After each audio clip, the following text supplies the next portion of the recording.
It's the start of the year, and all around the world, veterinary students are getting themselves set up for the beginning of yet another academic year. And then there are the next level students, the residents, the guys studying for specialist exams or the membership exams in the middle of the year. I remember my student days as a vet student really well. And if I say remember it well, I mean I still occasionally have the odd nightmare about it. I think back of those exam periods where I was sitting there for sometimes 16 hours per day, reading, rereading, summarizing notes, highlighting. I loved my yellow highlighters because somewhere in the past, somebody told me that if you highlight stuff in yellow, you'll remember it better. And then taking those same notes and then rereading them and trying to reread them again the day before the exam. And now, after this conversation that you're going to listen to today, I've realized that all of that was futile. I'm Hubert Hemstra, and you are listening to The Vet Vault, where we love to find the science that makes the hard things easier. And today, we are looking into the science of learning. Now, I have some information that might shock you. All of that highlighting? As you'll hear today, science says that you may as well use those highlighters to decorate your nails, which I know that you're doing anyway in those procrastination hours. Rereading? It's been proven to be one of the least effective study techniques. Does that make you panic? Because that is exactly what your current study strategy is? That's okay, because today we are diving into the truth about how to actually study effectively, backed by science. I'm joined by Dr. Matt Hollindale, a colleague of mine, who went on a serious deep dive into the science of study when he decided to sit for his ECC membership exams a couple of years ago. And this deep dive turned him into a bit of a postgraduate studying superstar, leading to him achieving the highest marks among all of the candidates around the world who sat for that exam. Now he's using those same study techniques to ace his residency in emergency and critical care. And he's here to share those techniques with you so you can study smarter, not harder. So whether you are a pre-grad veterinary student or you are at the top of your game and you are aiming for that specialist degree or even beyond that, this episode is for you. So pack away your highlighters, put on your headphones, and go for a 40-minute walk with me and Matt. You'll thank us at the end of the year when Matt has saved you hours and hours of pointless summarizing and rereading, and you nail those exams. Please welcome Dr. Matt Hollindale with The Science of Study.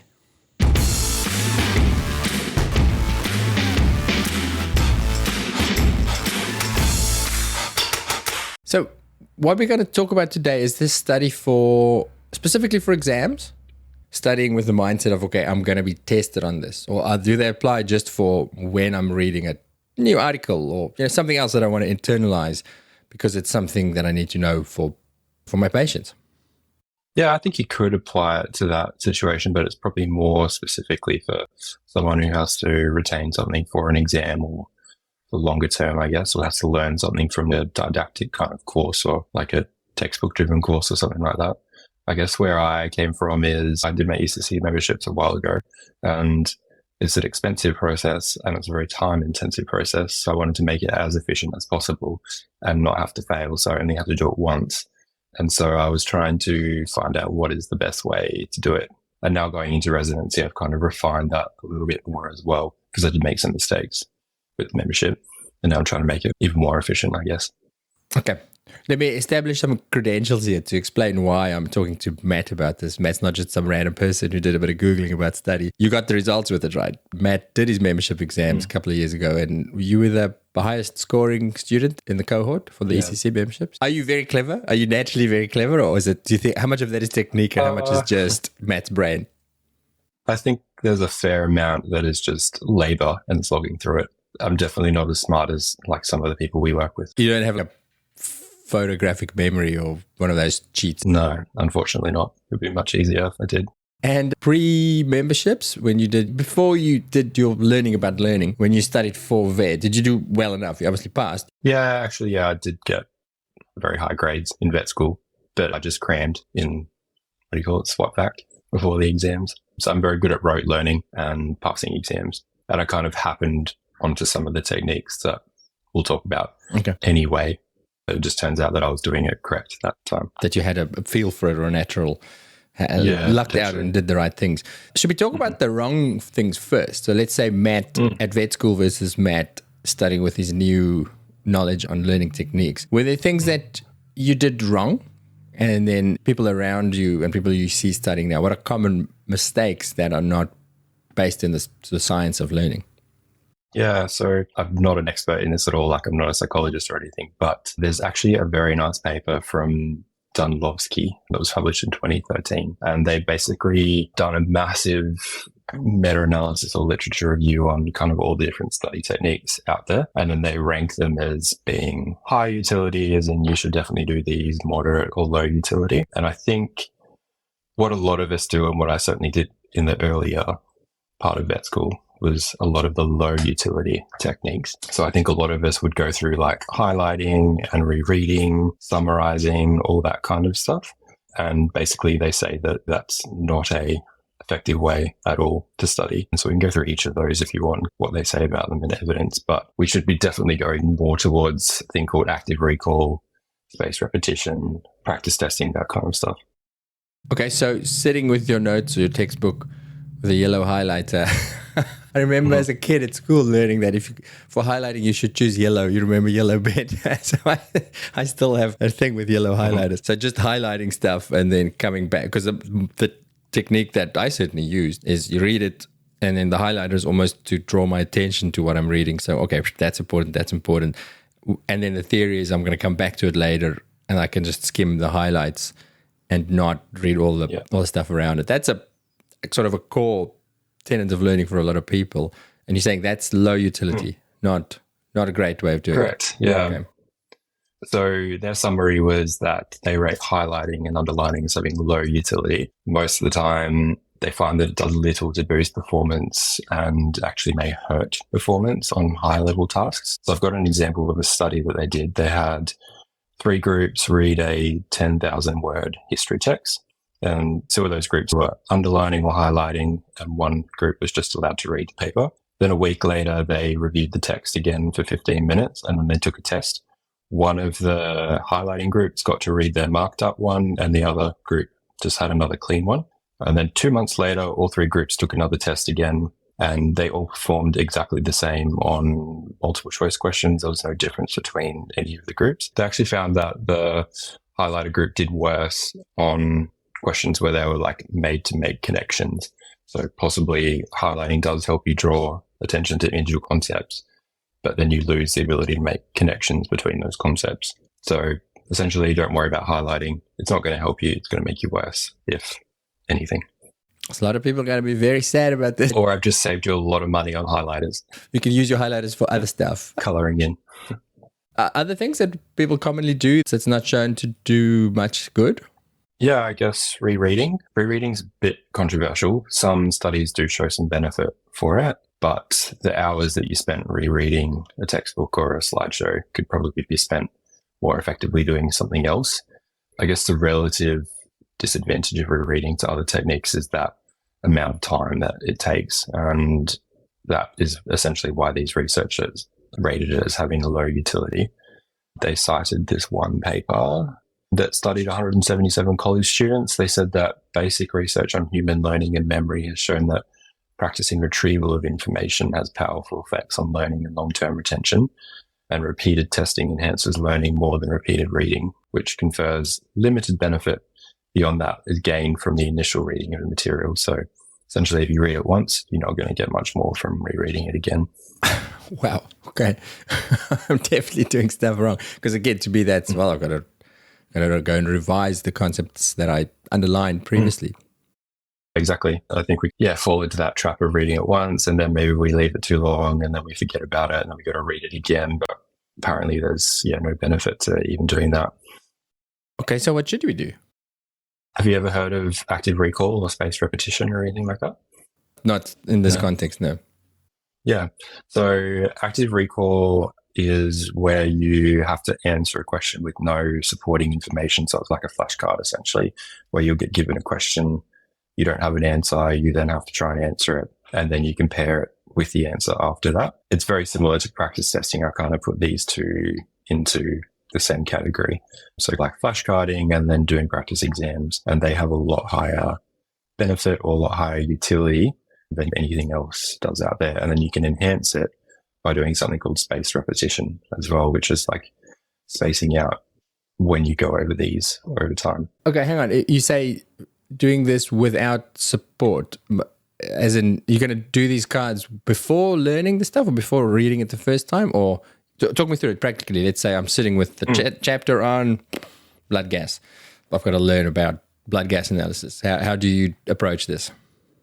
There's a bit of both. I guess if we take a step back even further into how memory works, if you think like you need to get something into your short-term memory or like your sensory memory, then it goes into your short-term memory, and then you want to try and get it into your long-term memory. Across those three processes, sensory, short-term, and long-term, you've got a couple of different opportunities to kind of encode it as deeply as possible or strengthen your memory of it and make it easier for you to recall over time. So hang on. So did you say first level is sensory and then short? Yeah. So if you imagine like your brain pays attention to so much. If you're driving down the highway, you're not going to remember which car you just passed or the number plates or anything. But if you notice a crash or a car has been hit by a kangaroo or something like that, you can probably recall the color of the car, maybe even the number plate, where it was, something like that. So I guess that sensory memory, like actually paying attention to it and getting that into your short-term memory. So there's a couple of different things you can do to try and make that as effective as possible for you. And where we go into that, doing questions before you've even done the text or read the textbook chapter or something, that can actually help you, because particularly for a lot of us who are, if this is going out to like experienced vets, we're all going to have some background knowledge on kind of everything that we're going to come across at this point in time. So if you can kind of establish what you do know, you'd be surprised probably what you already do know. So what that might look like practically is you're going to read through the textbook, just like skim it essentially. Look at the titles, look at the bolded words, look at the pictures, read those little captions, and kind of while you're doing that, think about what kind of questions could someone ask you on this. So it might be, if we're going to blood gas, what is the benefit of acid-base analysis? What is the Henderson-Hasselbalch equation, whatever that word is? What's on a blood gas panel? Those kinds of like simpler things. And that will prime your brain for being able to link newer things that you're going to learn to what you already know. So you get a lot stronger memory or a lot stronger encoding of that information if you can link it to things that you already know. And there's also that thought of trying to chunk things together and organize things together, so you can come up with a hierarchy of how you're going to learn that information. So if you go to blood gas, you'll look at the pH, then you'll look at the blood gases, and then you'll look at the electrolytes. Kind of getting that framework in your head will help you organize that information that you're going to learn and kind of have maximal retention of that. So the hierarchy, is it systematizing it, saying, okay, well, here's base level knowledge. I need to definitely know this stuff. What is pH? And then add detail to it at a later stage. Correct. Yeah. It's making that framework, and it's not necessarily going to be for you in the same order that it's presented in the textbook chapter either. It might be that it makes more sense for you to think about electrolytes first rather than something else. So don't just blindly follow the textbook chapter, I guess. And there's also this concept called Bloom's taxonomy as well, which is like the pyramid, like the food pyramid that you have. You have like more broad concepts down the bottom. In this category, it's like you need to know your basic kind of like level of knowledge. And then as you go up, you start being able to do more complex things with it. So you start being able to analyze, start being able to draw conclusions, and you start being able to create information from that. So essentially everything at the bottom, you need to kind of get like that baseline, establish what you do know, kind of build more detail onto those broader concepts, and then you can start using it. Which is useful because that's often how you're examined, right? Is that they want to check that you know the basics. And what the mistake we'll often make is you'll get let's say let's pick something else other than blood gas, because it's a complicated thing to talk about. But you'll start on one topic, and then you'll try and learn everything about that one topic. All the little details, so that's as you say, the pyramid. And often that confuses you because you start at the top of the pyramid and you don't have a good base knowledge. And then you start getting confused because there's so many of these little individual topics. So you're saying it makes more sense to go, well, let's get the level 1 of each of the topics right. And then what happens in an exam is they will check that first.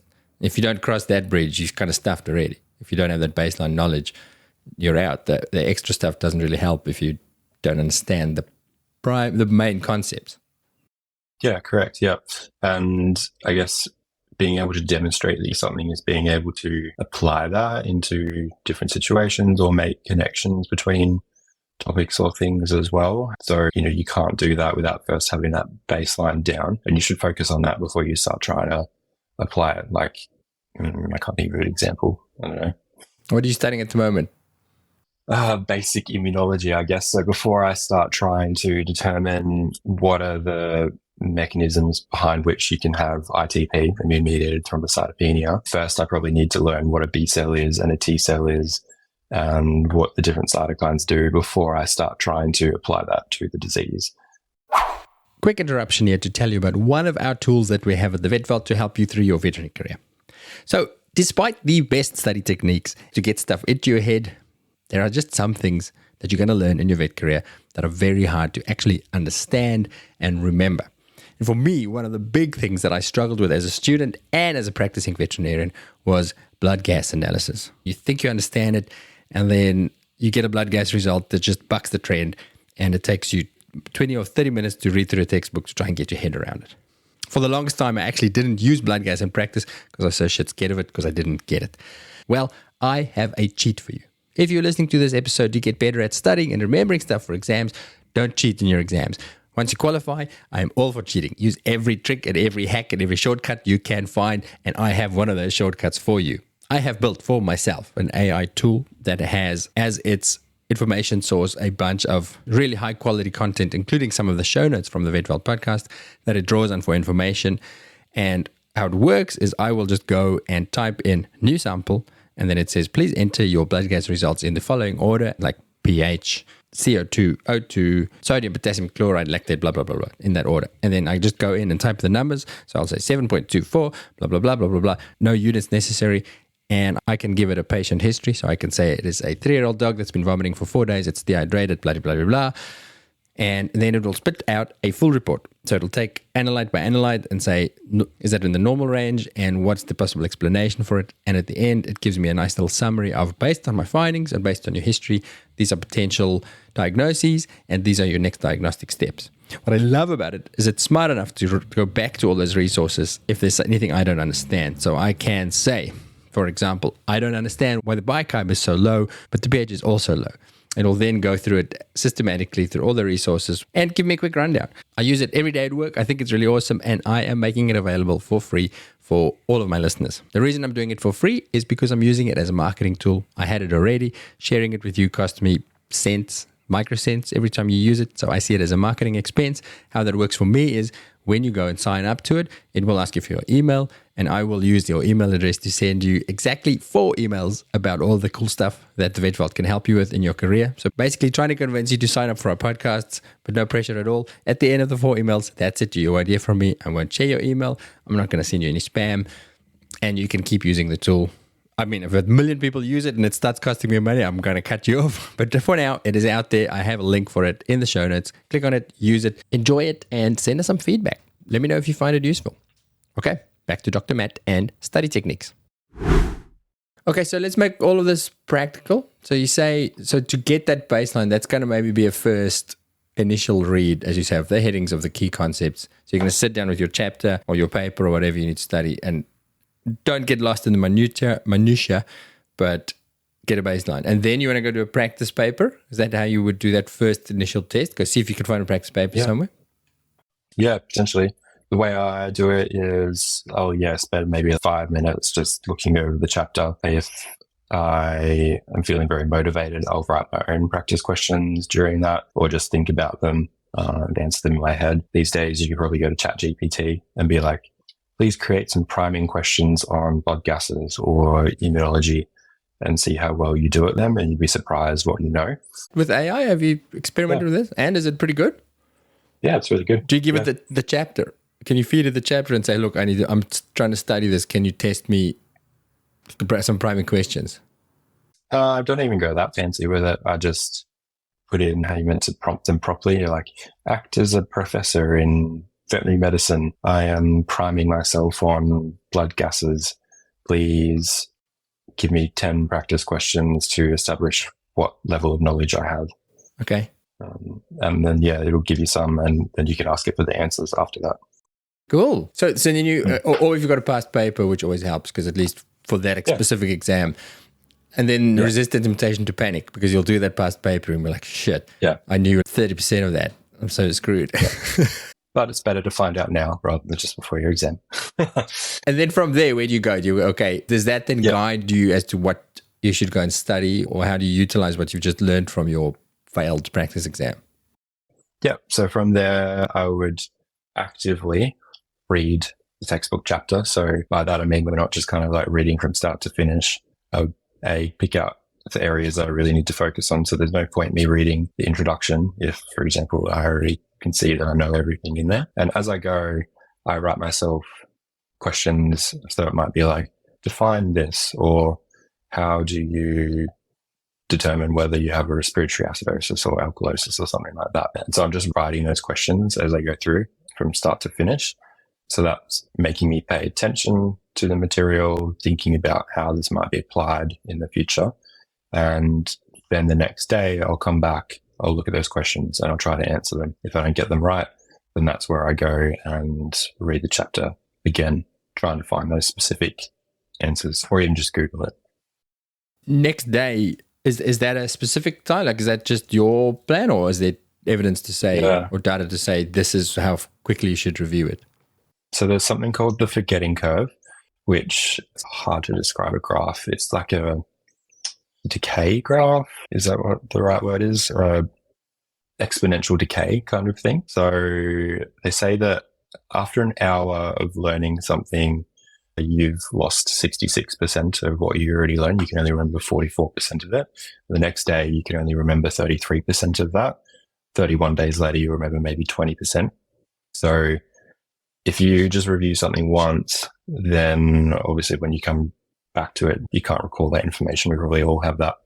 We've been to a lecture and then the next day you can't remember what they even spoke about. So if you review at set intervals, you review the next day and then you review a week later, then that it will be a struggle. And that's what the good thing is like you need to realize you've forgotten something, but it will take you back to that top of the curve where you remember 100% of it. And then that rate of decay will be a lot slower because you retain more information. So the next time it might be like the day later, you remember 80% of the information, or the next time you review it, you remember 90% of it. And is that repeated repetition? Because there's a finite amount of time before you write your exam and there's a lot to learn. So you can't, great if you can repeat everything 10 times, but obviously, so is there a pattern or a timing pattern that we go, all right, what's the minimum amount of time that you should ideally repeat something like that? Or how do you handle that decay? How do you make the decay less and less to the point where you ideally shift it from short-term to long-term memory? I guess for me, there's two aspects of this. I guess fitting it into a specific time period. I don't know if you did, I did this in vet school. You did a prospective revision table, so timetable. So be like, tomorrow I'm going to do cardiology. The next day I'm going to do respiratory. The next day I'm going to do neuro. And then when it comes to it, everything takes 2 times longer. So day 1, I've done half of cardiology. Day 2, I finished cardiology. I'm now behind on respiratory. And then you stay up. Then you stay up until 3 to try and catch up, and then the next day you stuffed because you're exhausted and you can't remember anything.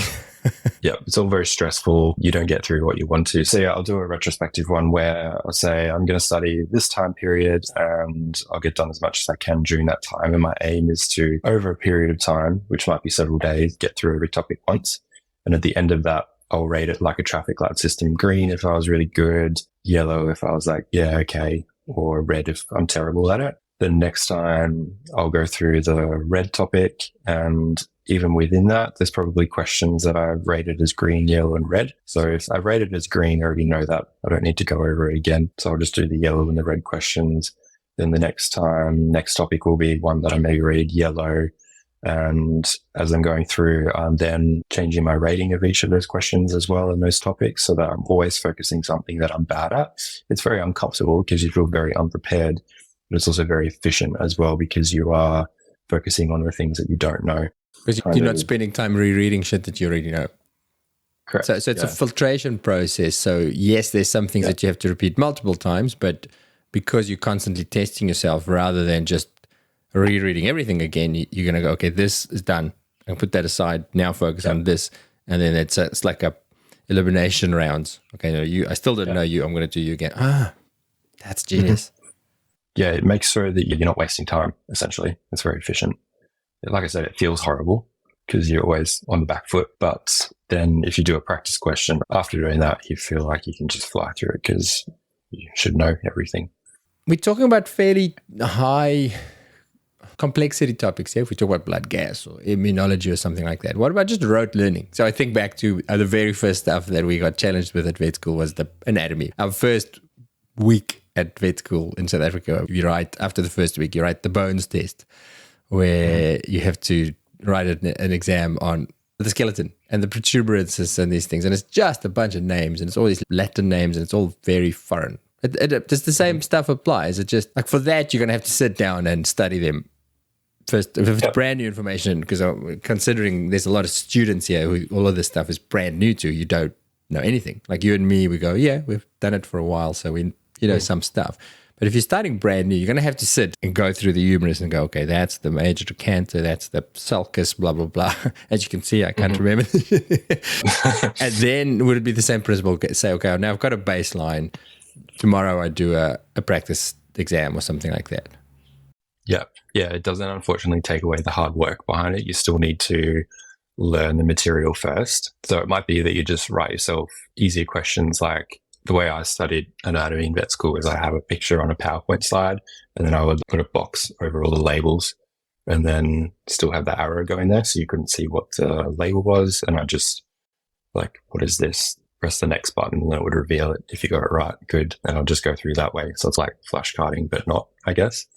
A lot of these studies are done like really simply with those kinds of things. So my favorite example of kind of this spaced repetition thing of like spacing things out is, I think it was back in the 80s or the 70s or something. They had 3 groups of students and they were just learning Spanish word translations. So pretty low order task. So there was 3 groups of them. They had 6 additional sessions to like learn the material again. Group 1 had all those 6 sessions on the one day. Group 2 had a day in between.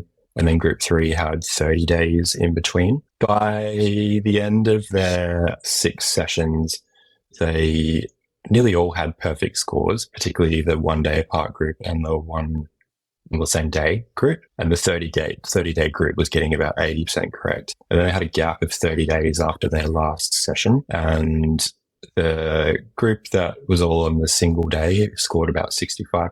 The group that had a day in between scored about 80%. And then the 30-day group scored about 95%. So it kind of shows you that rather than cramming everything all in one go, if you have a bit of time to space everything out, you will retain more and you'll get better at it as time goes on as well. Does that make sense?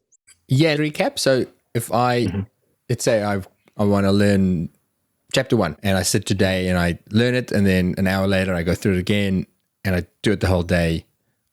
That's the worst out of the options versus saying, so because you said if I do it and the next time I learn it is 30 days later, I'll do worse at that initial assessment. But but at the next 30-day mark, I'm going to do better. Did I get Correct, that? yeah. So work on this today. And then let it percolate, right? Let it lie. And then when you do this again, the same process, that'll cement it better for the long-term memory. Is that right? Yeah, I guess give yourself a chance to forget it, because the more you struggle, the better retention you will have, the more you feel uncomfortable, the better it will be in the long term. There's also another example where this university was changing over its statistics course. So it was going from a 6-month course down to an 8-week course. So they're able to compare these 2 groups. So the students that had to learn all the material in that 8-week period, they scored maybe like 15 out of 40 points on their test. Whereas those groups that had it over 6 months would on average score about 27 out of 40. So just by spacing out your learning in the material, giving yourself a chance to forget it or do it over more repeated sessions will give you a better kind of overall score.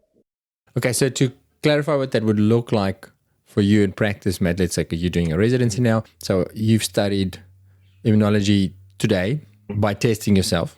So you did your first read and then you did a practice exam and you went, okay, these are my weak spots, my red lights. Let me sit down and go through the red lights, which primes your brain. I actually really like that aspect of doing the test first, because then when you're reading it just like your mind switched on to go look for that information and not just blah, blah, blah, blah, blah, blah, blah, blah. So you do that and that counts as I've done it once, right?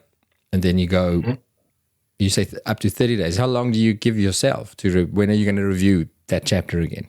30 days later? Yeah, so I'll actually put it into a flashcard program called Anki, or there's one called Quizlet as well. And it has this built-in algorithm in it where it will show you the card the next day. And then based on how well you know that, you can rate it as you didn't know it, it was good, or it was hard, or it was really easy. And so based on your scoring, will then determine when you get to see that again. So if you don't know it, will show you it again in 10 minutes, and then it will show you again the next day, and the algorithm resets. If you rate it as easy, it won't show it to you for another 4 days. And then if you still rate it easy, then it might be in 20 days time. Or if you rate it as good, it will show you it tomorrow. It'll then show you in 3 days. It will then show you it in 7 days. So it's kind of like spacing out when you see things. So are you putting the questions in those softwares? Mm-hmm. So you make your own flashcards based on what you're studying. So you're reading a chapter going, okay, there's a question in there. What's the Hasselbalch equation, and what does it mean? And so you'll create your own questions to quiz yourself basically later, but through these softwares. Yep. Okay. Yeah. For people that are still in vet school, you probably don't need to reinvent the wheel. There's pre-made decks out there everywhere, particularly if there's anyone in med school. They love Anki. They have Anking is like a whole thing, and these decks will be pre-made for you, and you can just go through them. If you're starting from scratch, there is a bit of a learning curve with the program, but it's very powerful as well. You can set it up to have multiple inputs that will make multiple different flashcards from just one thing that you put in there. So it will test you in many different ways as well. You can put up pictures and block them out, and it will ask you to just define this one term on this picture or something like that. It's quite handy. Anki. How do you spell it? Anki. It's Japanese for memorize. Anki. Cool. I'm going to jump in here with another tool that I'd love to tell you about. Since we recorded this episode with Matt, I've been playing with a lot of AI tools, and I've come across something that I think would be super useful for students. If you haven't come across Google's AI, which is called Google Notebook LMS, and you're a student, you should really check it out. Lots of other uses, but for students, basically what it is, it allows you to create folders or notebooks of your choosing or of a particular topic, and then you can add up to 50 sources. So that's PDF files, Google Docs, links to YouTube videos, or just copy and paste the text as information sources. And then what the AI does is that it will search all of the files that you select in that particular notebook to answer questions or create resources for you about the contents of those files, and also references where it's getting its information from. So one of the preset outputs that you have on there is something called a study guide. It will suck up all of those files of yours and create a bunch of questions or potential essay questions, short questions and answers with an answer key at the bottom. You can ask it to create a summary, an index, a study plan, anything like that for you. Have a play with it. It's a free tool as long as you have a Google account, and you can even share your notebook with up to 50 other Google users. I think it's amazing. Go and check it out. Okay, back to Matt. All right. So what are the words again that we've covered so far? The official terms for what we're doing? Active recall? Active recall. So that's where you are not rereading, you're not highlighting, you're not going over things, you're not summarizing. The way you're studying is you're just answering questions. You've written a question when you've read it for the first time. The next time you see it, you're going to go and try and answer that question. If you get it wrong, you'll look up the definition or whatever it is. If you get it right, you're good. You're sweet. Spaced repetition is what we discussed, where you have to give yourself a bit of a break so that you forget the surface. Basically, forget the surface stuff. The stuff that's not deeper down is going to blow away. When the winds of everyday life comes across your brain, some stuff's going to disappear, and you've got to best to know which ones disappear, right? Which ones are not stuck. Otherwise, if you do it the next day, you'll think that you know it, and actually you don't really know it. It's interesting. I had this conversation with my 5-year-old this week. He recalled something from ages ago that I thought, man, he was tiny when that happened. And I said to him, wow, you've got a good memory. And he said, yeah, it's funny. Sometimes I remember stuff from long ago, but I can't remember stuff from yesterday. This is exactly what we're talking about. Yeah. And I guess this process is converting the stuff from your short-term memory into your long-term memory. It's through rehearsing and through going over things over and over again, which will put it into your long-term memory.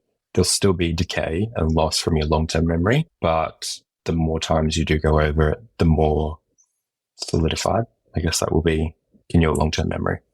Paving those neural pathways, the recall pathways, right? Yeah. Putting more connections in and strengthening it, yeah. That's so cool. Is there anything else, any other strategies that you can utilize or that you are using? There are some more advanced things which I tend not to worry about. There's something called interleaved practice, which is probably better for like math students or something like that, where you, again, going back to that concept where you need to make it as hard as possible for yourself when you're like trying to answer these questions. For example, it might be you do a math equation on sine cos tan, and then the next question should be on something completely different so that your brain has to struggle to go from one topic to the next topic. I haven't really been able to apply that to veterinary medicine. I just tend to sit through and go down through cardiology or through respiratory or something, but potentially you can mix up all your flashcards, have to answer one on the heart and then have to answer one on the brain or something like that. But that jumping from one topic to another, it is shown to be more beneficial for you than just going through one topic. Oh, that's interesting. So it is literally and I suppose it's like physical exercise. The more you challenge your brain now, the better it's going to adapt. Yeah. Yeah. Mm-hmm. Okay, I'm trying to use what we discussed now outside of vet science to maybe help cement the concepts a little bit better, or the strategies. So I said before, so I'm trying to learn music, started singing in the choir, and we've got all this, every season we start with a bunch of brand new music. And every time I look at it, I'm like, shit, I'm never going to remember this at all. So I'm trying to figure out how do we utilize what we've discussed today. So instead of sitting with the piece of sheet music and listening to it and going through it and trying to memorize the words and the music in one go, is to maybe say, well, let's have a listen to it, just sort of casually walk around and listen to record a track of it, and then maybe try and sing it with a practice track the next time around, to go, well, let me try. And then that'll point out, okay, here's where you suck, that whole line, you know nothing about. A week, tomorrow, and then a week from now, or at some later stage, come back and then specifically try and memorize that bit of music. And then a week later, we do it again, try and sing along, and then you narrow down what do you know, what don't you know, and keep repeating it at spaced repetition with some amount of time in between. Does that make sense? Yeah. Yeah, definitely. Yeah. Start with an overview, go through it once, work out where you're good at. You might be good at the chorus because everyone's good at chorus, but you suck at verse 1. And so next time you do practice, maybe you just do verse 1. And once you're good at verse 1, maybe you go through it all again just to double check that you've still got everything down. At verse 2, you're really shit at. So the next time you just do verse 2, obviously focusing on what you don't know. And yeah, you're giving yourself time in between as well so that you're getting that chance to just let it percolate in the brain, forget some things, and then refresh yourself when it comes back again. Okay.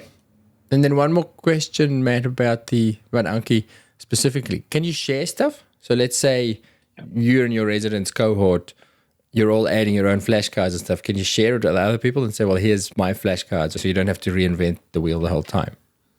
Yeah, you can just export the flashcards. It comes in like a package that opens up with Anki, and then you just import it into your program. It's all open source.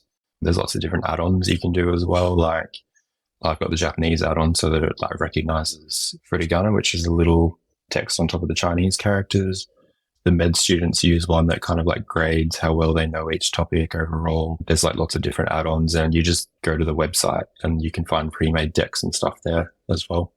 Is it free? Paid for product, obviously? No, it's free. I think you can pay for the iOS app, but you can also just use the web app, which is free. But on your desktop, it's like full software. Did you mention another one? Quizlet? Same sort of thing? Yeah, it's not a program. It's just a web-based software. You just make an account. It's not as powerful. I think you're limited to like back and front. I haven't used it for years, so it might have changed now. But yeah, that's just is less of a learning curve for sure. But just watch a few YouTube videos and you'll be all over Anki. Cool. Anything else? Have we covered it? I guess I would say don't forget about if you're studying for an exam or studying for a course or something, don't forget about like the self-care kind of side of things as well. So make sure you're sleeping well, eating well, exercising, all that kind of stuff. There's a book written by 2 Australian psychologists. Their names are Patsy Tremaine and Kel Tremaine. And they've basically taken their careers to just helping med students and Australian doctors pass their exams to get through. So it's a pretty good book to read if you want like a really easily digestible approach to everything I'm saying here as well. But they reference a few studies in there that kind of prove to you the benefits of exercise and sleep as well. And they came up with this good analogy, I guess, where if you think about a Formula One car, they need a pit stop. They're not designed to make it through the entire race on one set of tires, on one tank of fuel. So they kind of use that metaphor for that deliberate recovery that you need to take both within your study and then on your days off and those kinds of things. So making sure that you, optimize your brain performance with good sleep, good exercise, and managing stress. Which is such a critical thing, and it's so easy to neglect in the face of the panic, right? When because it feels endless. You feel like, okay, well, I could just study forever and still not have enough time. So there's no ways I can go and take an hour hike in the forest to reset my brain because I should be studying. But I know I keep going on about this book, that Why We Sleep book, the Matt Walker book, which is petrifying. It's a petrifying read for anybody who's not perfect with their sleep. But they talk about a lot of studies about insufficient sleep. We're not talking about all-nighters or, crazy lack of sleep, where they do studies and do memory tests over a couple of days with people who sleep, let's say, 8 hours versus 5 hours a night or 6 hours a night. So just, let's say 6 hours is a little bit too short for most people. And then they ask people, how do you feel? Do you feel impaired? And the answer is almost always no, especially if an all-nighter, you're underslept. But if you slept 6 hours for 2-3 nights in a row, one of the first things that goes offline is self-awareness about how you're feeling. So people will go, no, I feel fine. How do you think you're going to do in the test? Fine. And then categorically not fine. Memory testing, attention, all those things like that drops off precipitously, but they think they're doing well.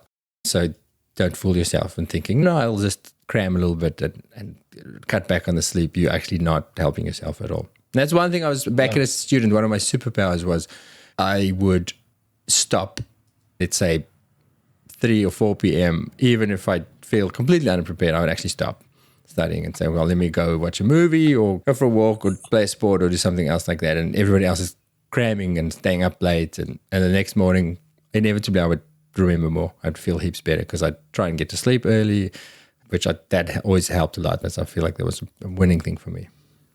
Yeah, definitely. I guess they reference one study. Well, if you sleep deprived, you're not allowed to drive with an alcohol limit of over 0.05 in Australia. Being awake for 18 hours gives you the equivalent of 0.05, and then being awake for 24 hours is the equivalent of 0.1. So if you're not allowed to drive a car, you're probably not allowed to sit a test, or you probably shouldn't sit a test.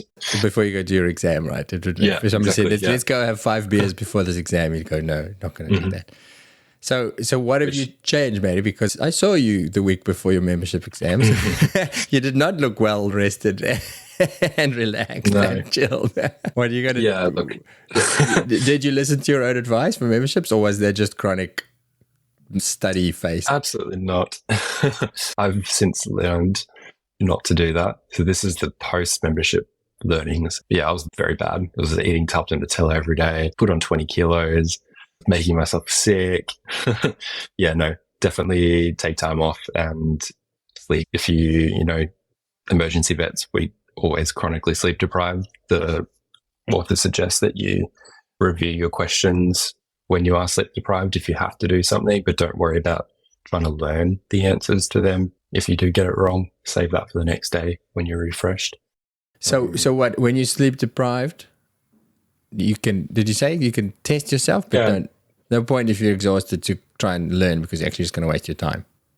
Correct, yeah. And I guess if you can get it right when you are sleep deprived, you probably know that really well. You know that you're styling, you know that you're actually fine. So I am going to follow up with you in the month before your specialist exams. I'm going to call you and say, how's your sleep going, mate? Hopefully well, but I doubt it. All right, thank you so much. I think this is hopefully going to make some geniuses and get some high marks. But I think the wellness aspect of that is huge. And I'm definitely going to apply this next time I study. Thanks for making the time. All right, it is time for our end of episode testimonial of the week, backed by overly dramatic or unsuitably emotional music. This one comes from Tracy. Tracy says, I have really been enjoying the content. I have to say that I'd fallen into a little bit of a stagnant funk, and the podcast has really re-sparked my passion to be the best vet I can be and to keep learning. That right there, that's exactly why we do this. Tracy, thank you so much for taking the time to say thank you. For the rest of you, I do this last section to encourage you to leave us a review on your podcast player of choice. If nothing else, just hit that 5-star button. But I love hearing back from you guys. It keeps me motivated. And it also tells the algorithms that this podcast is worth your time and that it is worth the time of other veterinarians. So that when they look for podcasts, the algorithm will put it right up there as the best veterinary podcast in the world. And as a thank you from my side, I will keep working hard to try and make this the best veterinary podcast in the world. Thank you so much for joining us. We'll see you next time.